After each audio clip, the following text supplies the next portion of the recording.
after death. Now, if you want to be conscious in heaven, let's get busy. This is the way. This is from a master. One of the greatest masters that has been in our times.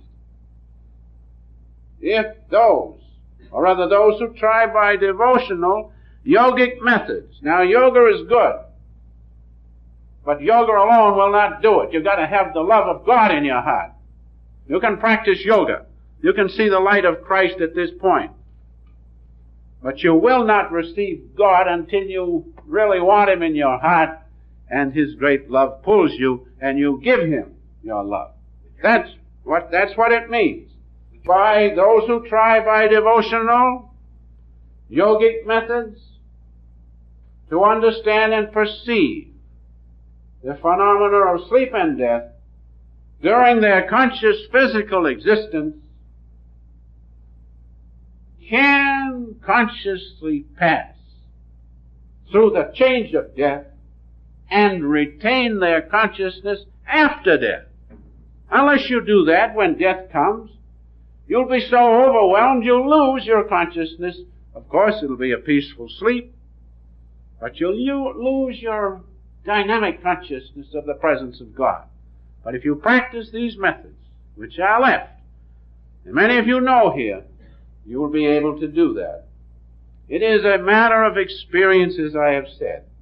If you can once experience it, if you once can see the great omniscience of God, if you can see the kingdom of heaven, His great light spread all over, you will never doubt. It's a matter of experience, but you have to experience it. And so Christ said, once we meet death consciously, never will it trouble us again. It's a state of consciousness, of change, that's all. But underlying this state of change is that presence of God which does not change, which always was and will be in you and me, but we have to know it. We have to be cognizant of it. Perhaps if we could take just a minute, as long as we're on the subject of what happens after death. There's a classification. I'm often asked for this classification. I'll give it to you very briefly, of what happens after death. Where we all go. Well, we're going to conquer death, so we want to know where we're going. We've made up our minds we're going to finish off this fellow called death. And so we want to know what happens after death. Well, there are two kinds of souls. They are the developed and the undeveloped. That's all. The developed ones have followed the Master's words when He said those who try by devotional yogic methods. They have followed those methods, and they have been able to retain their consciousness while the breath slows down, the heart slows down, and the internal organs are inactive. They have done that. Those are called the developed souls after death. The undeveloped are those who don't. Ordinary human beings. That's all is going to be in heaven. Those two. Those who have developed souls, who have known the presence of God while here on earth, and those who have not. Now, in the first classification, the developed souls are what? Yogis, saints, and true devotees. That's all. Yogis, saints, and true devotees. Those who practice these things. Yogis are those who are trying to attain union with God. Some succeed. You may be just started. You're a yogi. There are those yogis, saints, and devotees. They are the developed ones. And the undeveloped ones are moralists, worldly people, wicked people, and those who try to commit suicide. Now there you have. This classification is the most wonderful. There you have the souls that will be on the other side. Where are you? Where am I? Are you a developed soul? Have you been able to perceive these states consciously? Or are you in the class of moralists, worldly people, wicked men, and those who commit suicide? Now there are one or two general characteristics about these different souls, developed and undeveloped.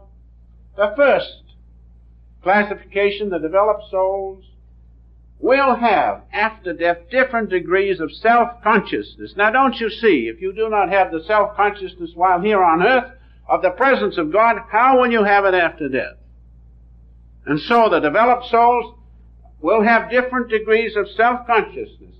They will all understand that they are living in the spirit world or in the world of spirit. And everyone will be conscious of the Om vibration. Now that's a wonderful thing to work for. Because those of you who have heard the Om vibration know how wonderful it is, how it sustains you, how you are lifted up. Because why? In that Om vibration is the presence of God. His great intelligence is there. And so these developed souls will have some of these general characteristics, varying in the difference of self-consciousness. If they have contacted God throughout this worldly life, and are able at will to be in His presence, they will have that on the other side.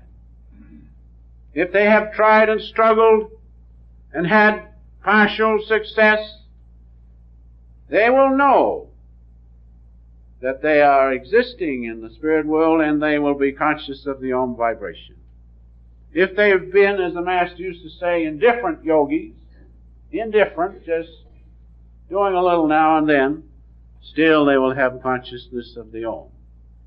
So remember that the developed souls will have these characteristics after death.